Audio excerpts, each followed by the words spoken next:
walk another mile. How long is this road? Feels like forever. Will it ever come to an end? Come, brother, just a little bit farther. We'll get there soon. Then we can rest. We'll have a new home, away from the past, free from what ties us down. We are made new. You and I against the world, no longer trapped. We are free.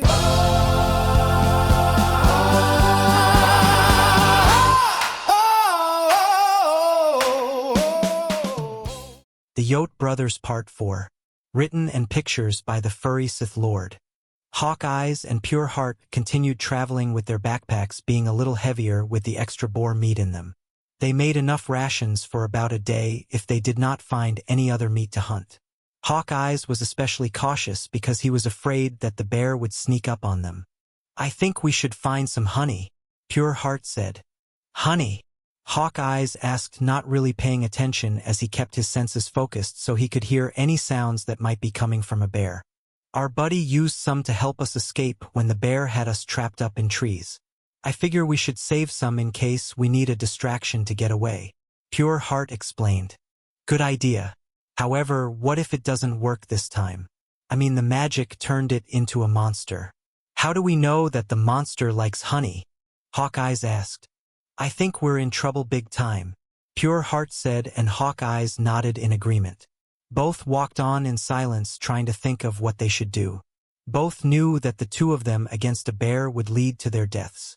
Even as fully trained warriors, a warrior would not be foolish enough to try and kill an enraged dangerous predator unless they had a trap of some sort to catch the predator off guard. Hawk Eyes stopped his brother as they looked out of a clearing and saw a small town. They quickly holstered their weapons so they would not seem threatening, and they cautiously walked towards the town. The town was not as fully developed as a normal city was, but it was definitely more advanced than their tribe had been. All the houses were made of wood, yet none were painted or decorated. Most had gardens of flowers blooming to add color and uniqueness to their landscape. Some had vegetable gardens and barns where livestock were kept. The species here, which a majority of them were lions, wore simple cloth clothing that all seemed alike as the houses were. A few slaves wore loincloths, like the brothers did, but their silver collars made them stand out compared to the average free species. As the brothers walked through the town, they received odd looks from the townsfolk as they wondered who these strangers were and why they carried weapons on them. "All right, fellas, that's far enough," a lion suddenly said as he stepped out in front of the brothers and held up his paws to stop them. They looked at him curiously as he stood there wearing a blue shirt and black pants. He had a metal star on his chest, but the brothers had no idea what it was for. Was it some sort of a reward? They wondered as they stared at it. "Who are you?" Hawk Eyes asked. "I could ask you both the same thing," he replied. Hawk Eyes and Pure Heart introduced themselves, and the lion slapped Pure Heart's paw as he tried to touch the star on his shirt. "Tribals, huh? You said your tribe was destroyed by a bear?" he asked. "Yes, sir." "Who are you that we may properly address you?" Hawk Eyes asked. "I'm the sheriff of this town. My name is Alaric, which means that as the sheriff it's my job to keep the peace. We have laws here, and walking around with weapons is against our laws," Alaric explained.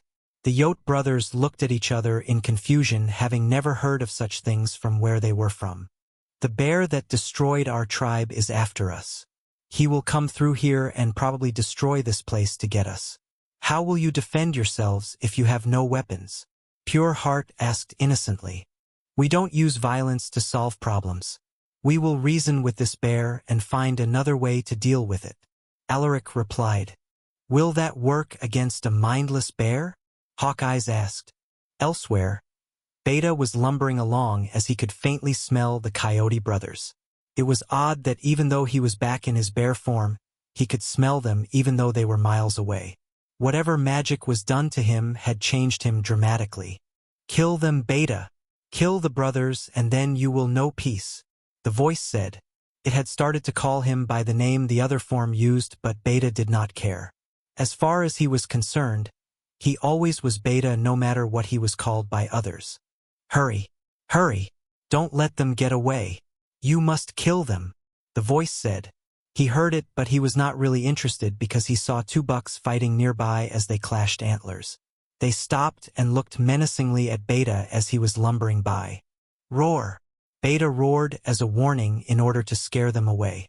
He saw them hesitate as they stood watching him. Beta felt his body begin to grow larger as he was now angry at the two bucks. They should have been terrified of him and leapt away at first roar. Now Beta was mad, and the angrier he got the bigger and stronger he became. The trees next to him snapped like twigs being stepped on as he grew, and the two bucks finally succumbed to their fears and they leapt away. This pleased Beta and he started to return back to his normal size. So, in his normal form he could grow larger the angrier he got.